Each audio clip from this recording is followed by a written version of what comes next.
रवि अपनी नई नवेली दुल्हन प्रिया को साथ लेकर शादी के दूसरे दिन ही दहेज में मिली नई चमचमाती कार से शाम को लॉन्ग ड्राइव पर निकला था। रवि गाड़ी बहुत तेज चला रहा था और प्रिया उसे बार बार ऐसा करने से मना किए जा रही थी। तो रवि बोला, अरे जाने मन, थोड़ा मज़े लेने दो। आज तक मैंने सिर्फ अपने दोस्तों की गाड़ी चलाई है, पर आज तो अपनी गाड़ी है। मेरी सालों की तमन्ना पूरी हुई है।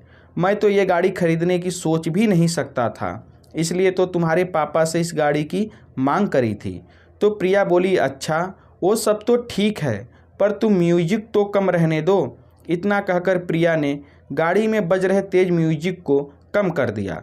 तभी अचानक से गाड़ी के आगे एक बूढ़ा भिखारी आ गया और रवि ने बड़ी मुश्किल से ब्रेक लगाते हुए उस बूढ़े भिखारी को बचाया। पर तुरंत ही वो उस भिखारी को गाली भी देने लगा और बोला, अबे मरेगा क्या भिखारी साले, पूरे देश को बर्बाद करके रखा है तुम लोगों ने। पर तब तक प्रिया गाड़ी से उतरकर उस भिखारी तक पहुंच गई थी और उसने देखा कि वो बेचारा तो अपाहिज था।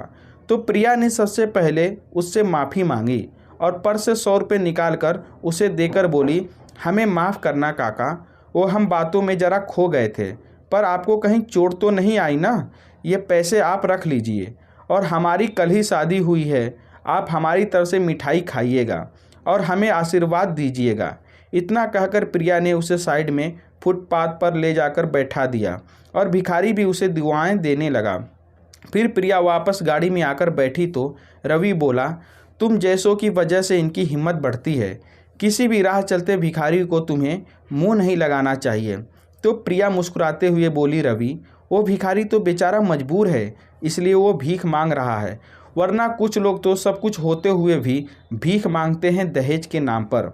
जानते हो, खून पसीना मिला होता है एक गरीब लड़की के माँ बाप का इस दहेज में। तुमने भी तो पापा से ये गाड़ी मांगी थी ना? तो बताओ कि असली भिखारी कौन हुआ, वो मजबूर अपाहिज बुढ़ा या तुम? एक बाप अपने जिगर के टुकड़े को 20 सालों तक संभाल कर रखता है और शादी करके दूसरे को सौंप देता है, जिसे कन्यादान या महादान तक कहा जाता है, ताकि दूसरे का परिवार चल सके, उसका वंश बढ़े और किसी की नई गृहस्थी शुरू हो। उस पर दहेज मांगना भीख नहीं तो और क्या है? बोलो अब कौन हुआ असली भिखारी, वो मजबूर अपाहिज या तुम जैसे दूल्हे?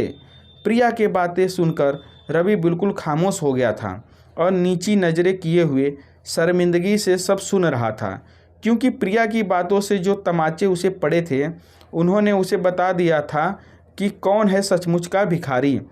इसके बाद रवि बिना कोई बहस किए आराम से गाड़ी चलाकर वापस अपने घर आ गया। ये तो बस एक किस्सा था, पर सिर्फ सोशल मीडिया पर अच्छी पोस्टें या बातें लिख देने से समाज में कोई बदलाव नहीं हो सकता। ये बदलाव हमें खुद करना होगा। हमें खुद दहेज लेने और देने से बचना होगा, तभी समाज में भी सुधार आएगा।